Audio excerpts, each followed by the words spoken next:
I was having some issues with sleeping, my fatigue issues, various issues having to do with work. The problem with us is we get 5-6 calls a night, sometimes even more. So your heart goes up, you go crazy, you have to jump in your vehicle, drive to the incident, deal with it, go back, and then try and go back to sleep. Eventually you reach the point where you just always feel tired. As a chief officer, everybody looks at me as the one making the critical decisions. So if I'm foggy, if I'm behind the 8 ball, if I'm not thinking ahead, then they aren't either. And then I'm not putting those guys in a position where they're safe. That was kind of one of the first things that made me really look into, is there something better out there?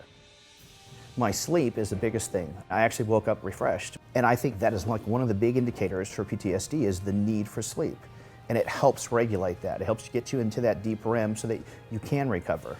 In the last 2 or 3 years, I've been in charge or been part of 32 funerals, and I've been able to deal with it. And I think it has everything to do with the fact that I'm pelleted and I'm able to maintain that presence without having it completely overtake me.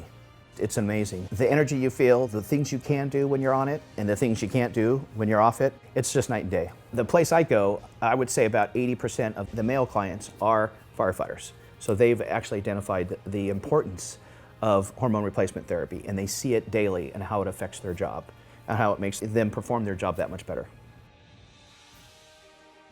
There's no age factor. It has everything to do with you individually, and you're the one that's in charge of your health. I've been involved in the last year and a half, and I will never not do this. This is amazing how you feel. I encourage all firefighters to take an active approach for your own mental health and physical health. Get your blood test, find out what your levels are, and see if you're a candidate, and I guarantee it, you'll never forget it.